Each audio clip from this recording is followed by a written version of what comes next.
আসসালামু আলাইকুম রহমতুল্লাহি ওয়া বারাকাতুহু।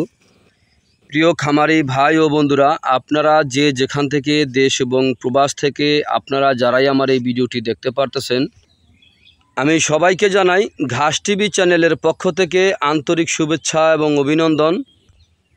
এই যে আমার সামনে যেই ঘাসটি আপনারা দেখতে পারতেছেন, এই ঘাসটার নাম হচ্ছে ইন্দোনেশিয়ান স্মার্ট নেপিয়ার ঘাস। গরু ছাগলের ঘাস, বর্তমান বাজারে বাংলাদেশের সেরা ঘাস।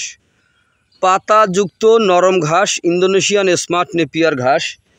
ইন্দোনেশিয়ান স্মার্ট নেপিয়ার ঘাস গরু ছাগলকে খাওয়াতে কোনো মেশিনের প্রয়োজন হয় না। এই ঘাস গোড়া থেকে কেটে দিলে সম্পূর্ণরূপে এই ঘাসটি খেয়ে থাকে।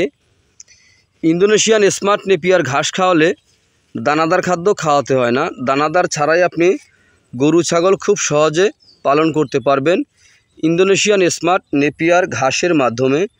দেখেন, ইন্দোনেশিয়ান স্মার্ট নেপিয়ার ঘাসে কোনো বিচি হয় না, এই ঘাসে হয়ে থাকে কাটিং।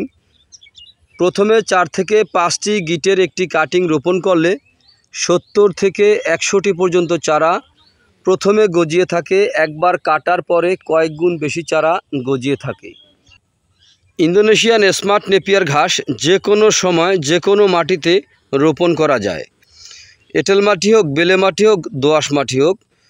ইন্দোনেশিয়ান স্মার্ট নেপিয়ার ঘাস রোপণ করার জন্য জমি কিভাবে প্রস্তুত করবেন দেখেন।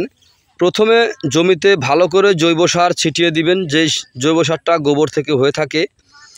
ছিটিয়ে দিয়ে ভালো করে জমিটাকে চাষ করে নেবেন। চাষ করে তারপরে কাটিংগুলি রোপণ করবেন। তো পরিপক্ক কাটিং যদি রোপণ করতে পারেন তাহলে খুব সহজেই আপনি গরু ছাগলকে এই ঘাসটি খাওয়াতে পারবেন। ইন্দোনেশিয়ান স্মার্ট নেপিয়ার ঘাস বর্তমান বাজারে বাংলাদেশের সেরা ঘাস। ইন্দোনেশিয়ান স্মার্ট নেপিয়ার ঘাস খাওয়ালে দানাদার খাদ্য খাওয়াতে হয় না। দানাদার ছাড়াই আপনার দুধ ও মাংস উভয় বৃদ্ধি হয়ে থাকে। পাতা আর পাতা নরম ঘাস। এই ঘাস গরুর পাশাপাশি ছাগলও কিন্তু খুব বেশি পরিমাণে খেয়ে থাকে। দেখেন পাতা কি পরিমাণে পাতা হয়েছে। তো ইন্দোনেশিয়ান স্মার্ট নেপিয়ার ঘাসের পরিপক্ক কাটিং সংগ্রহ করতে চাইলে আমার স্ক্রিনে দেওয়া নাম্বারে যোগাযোগ করবেন। আমরা এই ঘাসের কাটিং সারা বাংলাদেশে সুন্দরবন কুরিয়ার সার্ভিসের মাধ্যমে আমরা ডেলিভারি দিয়ে থাকি। চাইলে আপনিও ঘাসের কাটিং সংগ্রহ করতে পারেন। তো আপনারা যে যেখান থেকে আমার এই ভিডিওটি দেখতে পারতেছেন, যদি আপনাদের কাছে আমার এই ভিডিওটি ভালো লেগে থাকে তাহলে আমার চ্যানেলটিকে অবশ্যই সাবস্ক্রাইব করবেন, বেশি বেশি করে শেয়ার করবেন। তো আপনারা যে যেখান থেকে আমার এই ভিডিওটি দেখতে পারতেছেন, আপনারা সবাই ভালো থাকবেন, সুস্থ থাকবেন। আল্লাহ হাফেজ।